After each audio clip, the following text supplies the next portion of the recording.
What is up guys, it's RTK here.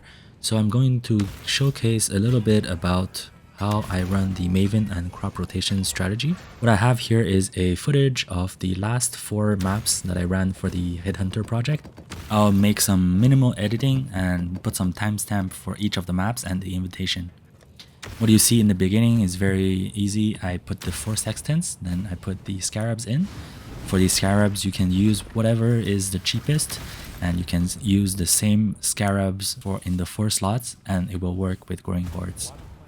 For the maps, I definitely would recommend skipping the league mechanic because it will make the bosses insane unless you have billions of DPS.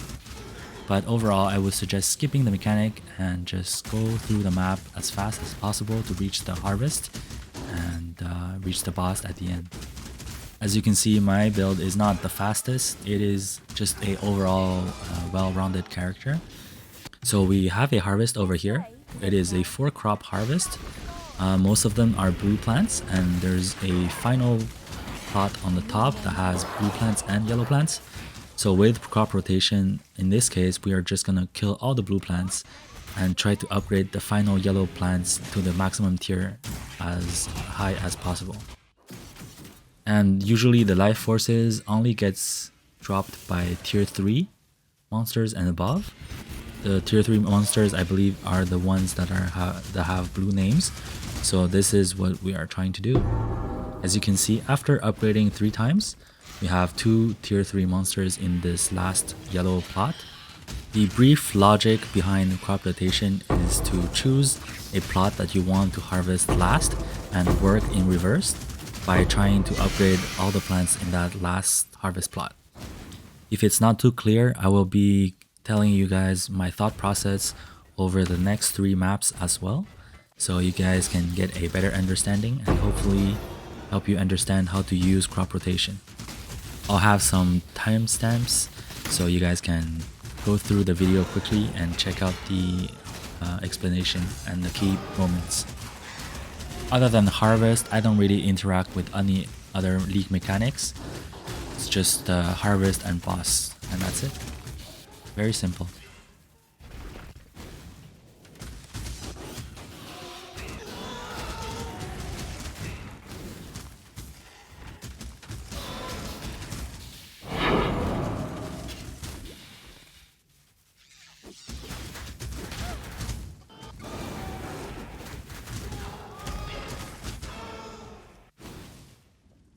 So here we have the first fight. It is the Chimera. The Chimera is the only one that has an immunity phase, and it is the one that takes the longest time because you can't instantly kill it. Other than that, his attacks are pretty simple. Some lunge melee attacks towards you, and some AoE melee attacks. And it is very easy to dodge. You will see that he has a phase where he goes into the smoke clouds later on, and I will talk about it.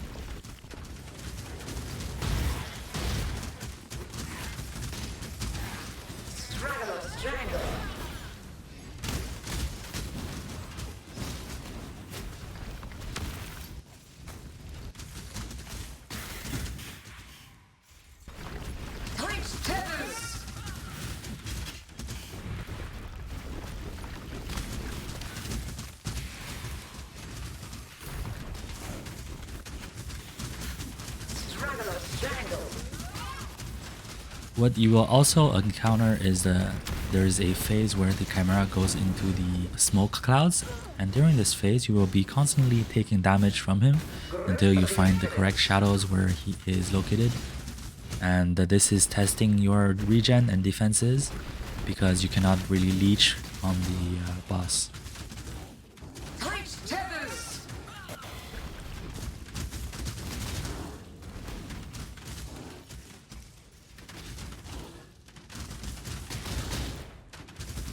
Grip of the infinite.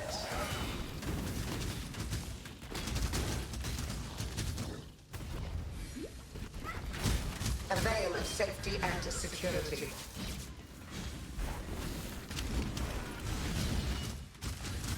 Grim terror. Sadness and delights. That strangers the sanity.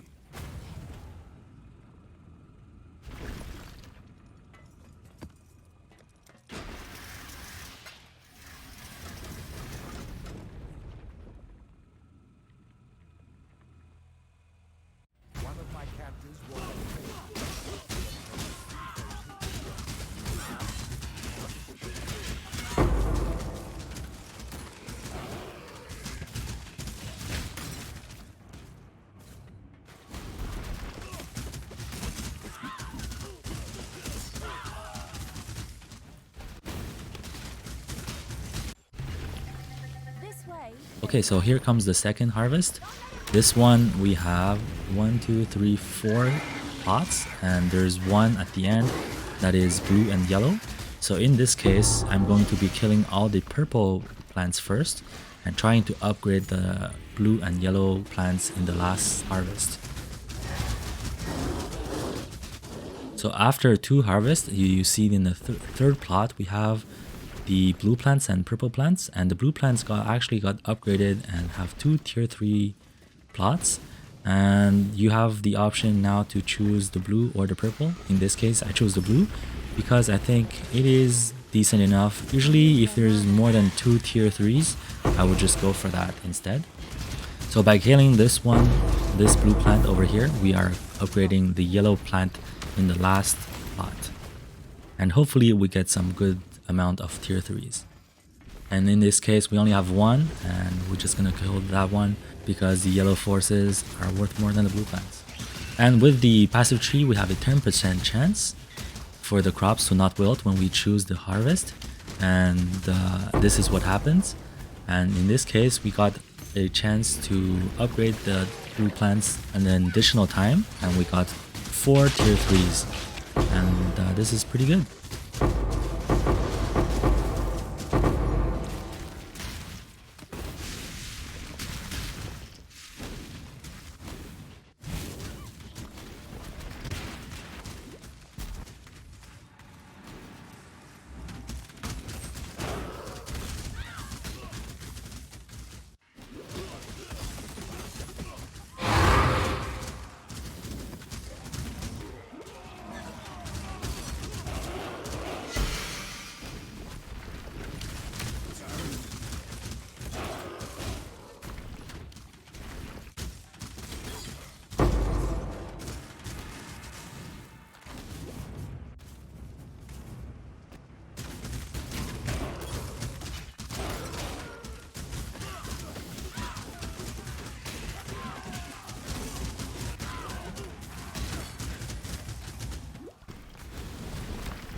Now is your chance to claim back victory.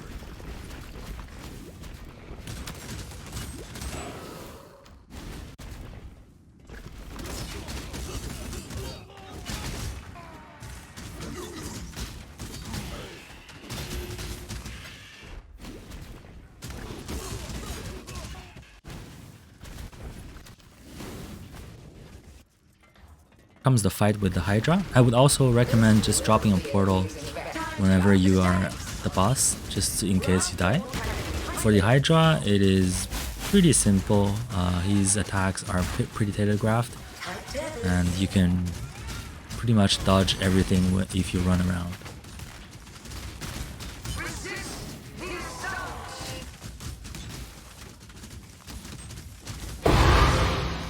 Satisfactory.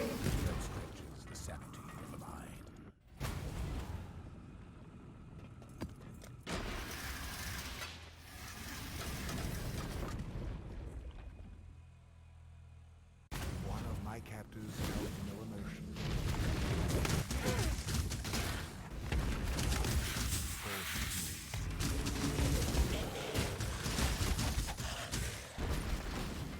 Okay, so for this harvest we have 4 plot harvests, and I see the one on the left is purple and blue.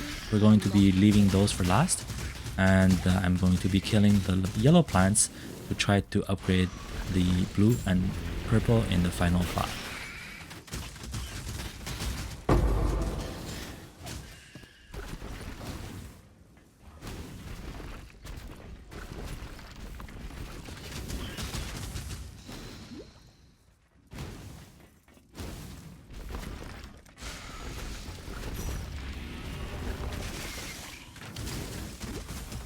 I need more mana.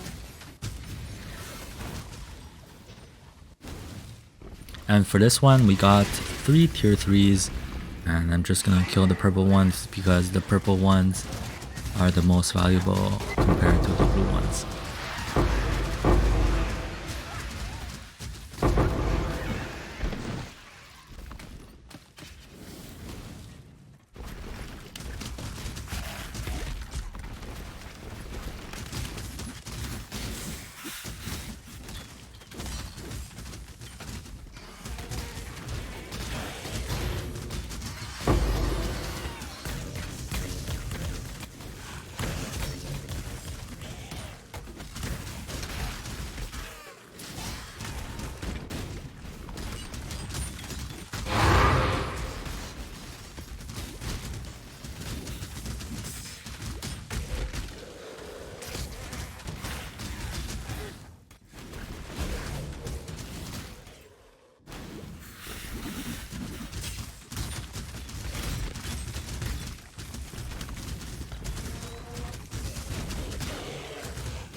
Okay, so the second boss we have here is the Minotaur.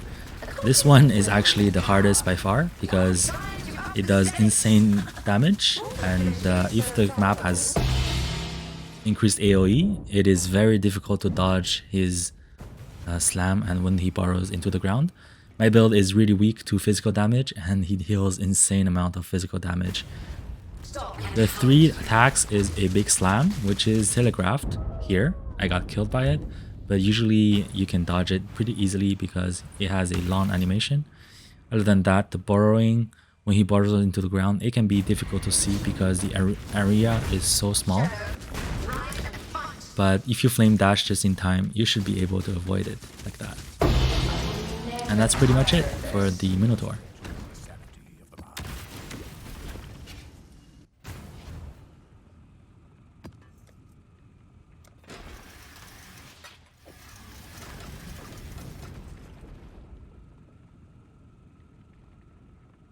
One of my captives When I'm ready and not before.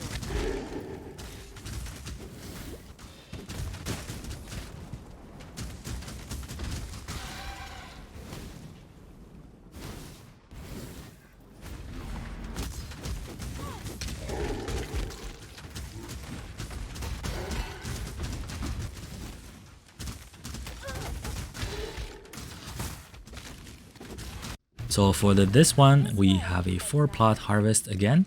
We have 2 plots where we have all blue plants. So this will be the one that I'm going to be killing first. And by killing the blue plants, we're going to be upgrading the yellow and purple plants in the top corner of the map.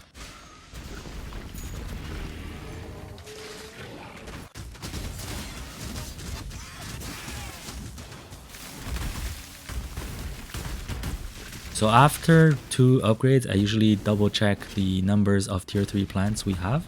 So in purple, we have 5 tier 3s, and then yellow, we have 1 tier 3s. So I'll be killing the yellow ones first and try to upgrade the last crop, which is going to be the purple juice. As you can see with crop rotation, there's a lot of variance between the upgrades. With 2 upgrades, the purple one got 5 tier 3s, and the yellow one only got 1 tier 3s. Usually that's what happens, so I double check which one I want to leave last.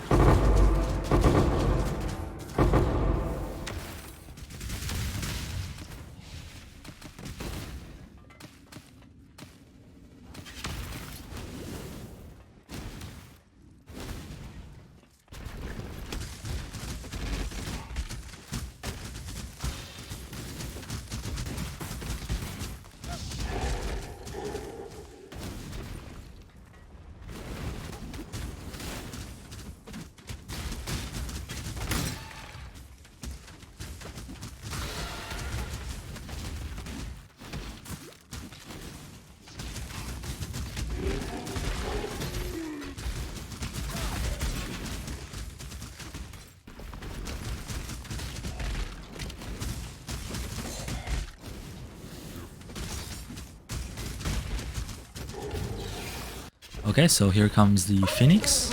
The Phoenix is all about fire damage, and he does a spinning attack that is pretty telegraphed. And when he does the charge up and explode, if your head has a symbol on it, it is basically a debuff that reduces your fire resistance, so just be careful of that. He only does the spinning attack and the explosion, so it is pretty easy fight overall. As for the evitation, it should be pretty easy compared to the rest of it. And I usually look for 70% quant and more, so you can drop more splinters. As you can see, they die much quicker than the ones in the map. This is due to not having the modifiers that increases their life by 200% from the sextants.